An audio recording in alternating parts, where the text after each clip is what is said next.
के अध्यक्ष अरशद मदनी का बड़ा बयान आया है। उन्हें लगता है कि देश उनका है लेकिन समय बदल गया है।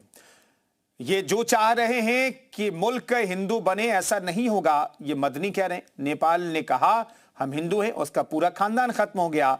ये मदनी के बयान है जो हम आपको बता रहे हैं। खुदा करे इनको पहले अकल आ जाए, नहीं तो मुल्क बर्बाद हो जाएगा।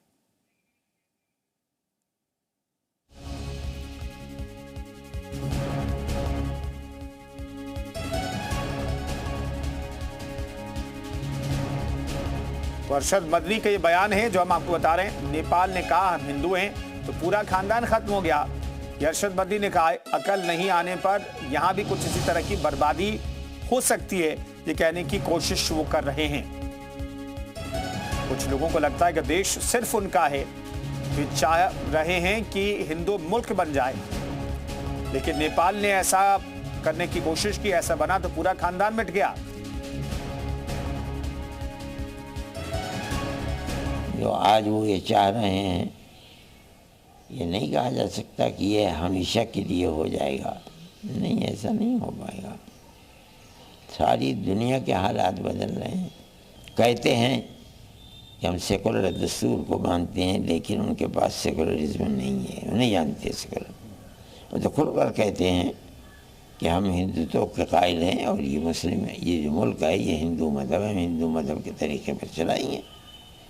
लेकिन ये नहीं समझते कि एक छोटा सा मुल्क नेपाल, जिसने इस चीज़ को लेकर के चले, लेकिन वो बाकी नहीं रह सका। पूरा ख़ानदान तबाह बर्बाद हो गया, मर गया। फिर उसी तरफ आए। खुदा करे ऐसा ना हो, इनको अक्ल आ जाए उससे पहले, नहीं जो मुल्क बर्बाद हो जाएगा। और क्या है।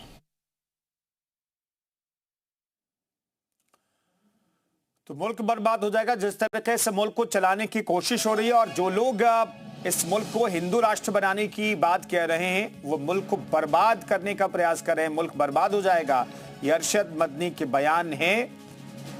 उनके बयान को कुछ इसी तरीके से समझा जा सकता है। असल में अरशद मदनी का जो बयान है उसका मतलब निकाला जाए तो वो कह रहे हैं कि जो लोग हिंदू राष्ट्र बनाने की मांग कर रहे हैं, जो हिंदू राष्ट्र बनाने में लगे हुए हैं, वो संभल जाएं, नेपाल से सीख लें।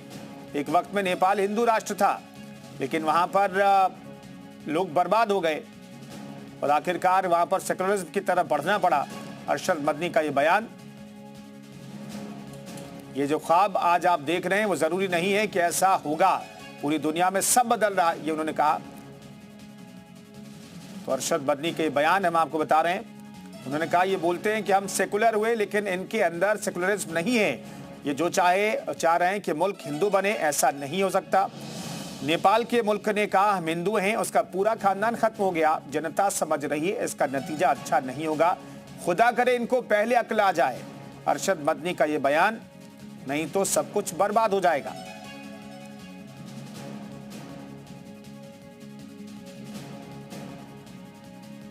इस वक्त की बड़ी खबर आपको बता रहे हैं, अरशद मदनी के बयान से जुड़ी हुई।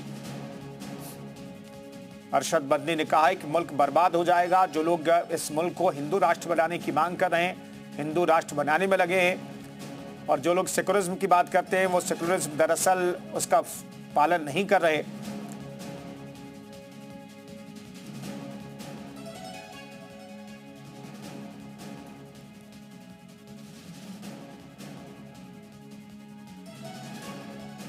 तो अरशद मदनी के बयान पर आज हम चर्चा करेंगे। कुछ मेहमान भी हमारे साथ मौजूद हैं। कारी अबरार जमाल साहब हमारे साथ मौजूद हैं। जमाल साहब, मदनी साहब के इस बयान को कैसे देखते हैं आप? देखिए, वो रोजाना बयान देते हैं। पता नहीं आप कौन से बयान की बात कर रहे हैं, पहले मुझे जरा बताएंगे तो मैं उस पर अपनी बात रख सकूंगा। अभी वो कह रहे हैं कि भाई जो लोग हिंदू राष्ट्र बनाने की मांग कर रहे हैं, वो मुल्क को बर्बाद कर देंगे। उन्होंने नेपाल का उदाहरण दिया कि वो हिंदू राष्ट्र था एक वक्त में, लेकिन वो बर्बाद हो गया। देखिए, देश पहले से हिंदू राष्ट्र है। इससे बड़ा हिंदू राष्ट्र क्या होगा कि यहाँ अभी वर्तमान में जो देश की राष्ट्रपति है वो हिंदू समाज से आती है, देश के प्रधानमंत्री वो हिंदू समाज से आते हैं। लगभग कश्मीर को छोड़ करके उत्तर प्रदेश के सारे सारे प्रदेशों के मुख्यमंत्री, सारे गवर्नर्स और आरिफ मोहम्मद खान को छोड़कर तमाम लोग सनातन धर्म से आते हैं। उसके बावजूद भी यहाँ का मुसलमान अपने आप को सुरक्षित महसूस कर रहा है। पूरी दुनिया में अगर कोई मुसलमानों के लिए सबसे सुरक्षित और सबसे महफूज देश है तो वो मेरा भारत है जी।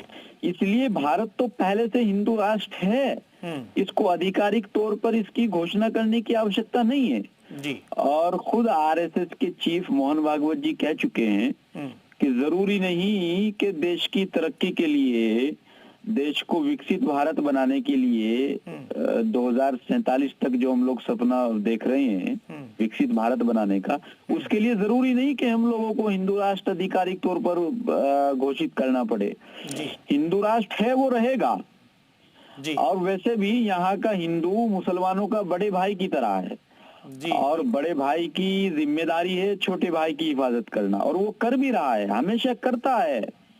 जब ये लोग जमीयत उलमा हिंद जैसे लोग संगठन से जुड़े लोग सीएनआरसी का विरोध कर रहे थे तो मुसलमानों से ज्यादा संख्या में वहाँ हिंदू समाज इनके साथ में बैठे थे, तो हिंदुओं ने कभी इनको अकेला छोड़ा है। बिल्कुल। हिंदू राष्ट्र होने के बावजूद यहाँ का हिंदू मुसलमानों की रक्षा करने के लिए तत्पर रहता है।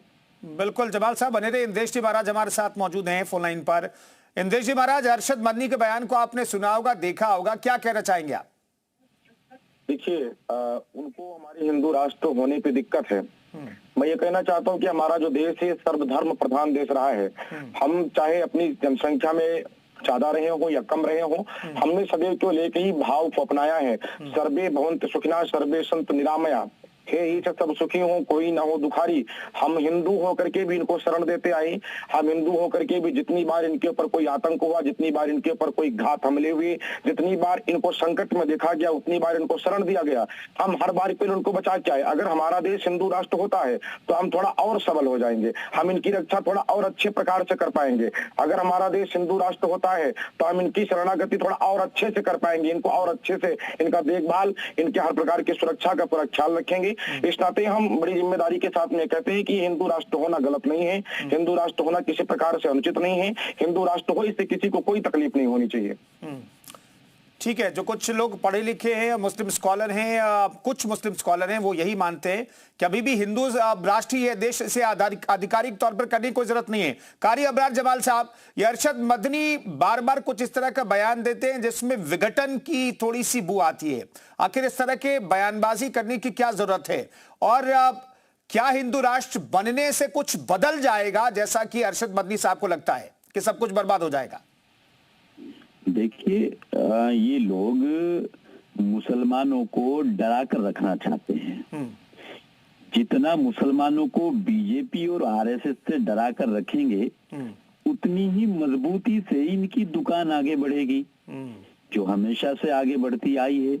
इन्होंने तो हमेशा से मुसलमानों को डरा धमका करके मुसलमानों का वोट कांग्रेस को दिलवाया है, समाजवादी को दिलवाया है। किस बिना पर? कि या तो समाजवादी को जिता दो या कांग्रेस को जिता दो, नहीं तो बीजेपी आ जाएगी और फिर मुसलमानों को देश छोड़कर जाना पड़ेगा। अरे भाई, 2014 से पहले क्या इन लोगों ने नारा नहीं दिया था क्या कि अगर मोदी आएंगे, मोदी प्रधानमंत्री बन जाएंगे तो मुसलमानों को पाकिस्तान जाना पड़ेगा, मुसलमानों को बांग्लादेश जाना पड़ेगा। लेकिन क्या किसी को देश छोड़ना पड़ा या क्या कोई ऐसी नौबत आई? बल्कि ये सारी बयानबाजी होने के बावजूद और प्रधानमंत्री जी तीसरे कार्यकाल को अपने चला रहे हैं, और उसके बावजूद जब बांग्लादेश से शेख हसीना को निकाला गया तो उसने ना तो ईरान का रुख किया, ना अफगान का रुख किया, ना सऊदी का रुख किया, बल्कि उसको मेरे भारत ने शरण दी। तो भारत तो शरण देता है, भारत किसी का गला नहीं घोटता है। और ये वही भारत है कि जिस भारत के बारे में मेरे आका अलैहिस्सलातु वस्सलाम को सुकून की ठंडी हवा आती थी। जी बिल्कुल। तो पैगंबर को जब सुकून की ठंडी हवाएं आती थी, पैगंबर को मारने वाले लोगों को यहाँ दम कैसे घुट सकता है? बिल्कुल। जमाल साहब बने रहे हमारे साथ। इंदेश जी महाराज हमारे साथ मौजूद है। इंदेश जी महाराज, अरशद मदनी कह रहे हैं कि भाई हिंदू राष्ट्र बन जाएगा तो सब कुछ बर्बाद हो जाएगा, आखिर ये डर क्यों दिखा रहे हैं? ये डर इसीलिए दिखा रहे हैं, अगर हिंदू राष्ट्र बन जाएगा तो हिंदू जो अभी थोड़ा इधर उधर बिखरा है उसके भीतर एक तेज जगेगा, उसके भीतर एक बल, एक क्षमता आएगी, वो सब एक हो सकेंगे। और जब हमारा हिंदू एक हो जाएगा तभी लब जिहाद नहीं करने को पाएंगे, ये लैंड जिहाद नहीं करने को पाएंगे, ये थूक जिहाद नहीं करने को पाएंगे, ये हमारी बहन बेटियों को बहला फुसला करके काटना नहीं पाएंगे। तो इसलिए इनको डर तो वही है, ये तो खून खराबा चाहने वाले लोग हैं। इनके बयान ही हर बार इस चीज को दर्शाते हैं। जितनी बार मदनी का बयान आता है उतनी बार कुछ न कुछ नए ऐसे कार्य हो जाते हैं कि हिंदू और मुसलमान में विघटन हो जाए। जितनी बार मदनी का बयान आता है उतनी बार कुछ न कुछ ऐसे कार्य होते हैं कि हिंदू मुसलमान आपस में टकराव की स्थिति में आ जाएं। तो ये इसी बात से डरे हुए हैं कि हिंदुओं को एक हो जाएगा तो हमारी दुकानें बंद हो जाएंगी, हम खून नहीं कर पाएंगे, खराबा नहीं कर पाएंगे, हम कोई घोटाला नहीं कर पाएंगे। तो इनको डर केवल इसी बात है, लेकिन हालांकि इनको डरना चाहिए। मैंने ये कहा, हमारा हिंदू धर्म सर्वधर्म प्रधानिक देश है। जब दूसरे देश के मुसलमान भगाए जाते हैं तो उनको शरण केवल भारत में मिलता है। जब प्रधानमंत्री को मार मार के भगाया गया, घर जला के भगाया गया, तो उसको शरण देने वाला इकलौता केवल भारत था। भारत को माता का दर्जा दिया गया, भारत को भारत माता कहा गया। या देवी सर्वभूतेषु मातृ रूपेण संस्थिता, जो भारत माता है उस भारत को कोई दूसरी दृष्टि से देखे, उस भारत को कोई गलत दृष्टि से देखे, ऐसा बिल्कुल नहीं हो सकता। हमारे भारत में ये गलत नहीं, हिंदू राष्ट्र एक अच्छी पहल है जो कि होनी चाहिए। महाराज जी बहुत बहुत धन्यवाद हमसे बातचीत करने के लिए। जमाल साहब हमारे साथ जुड़े थे, उन्होंने बहुत अच्छी बातें कही। जमाल साहब आपका बहुत बहुत शुक्रिया चर्चा में शरीक होने के लिए आपका।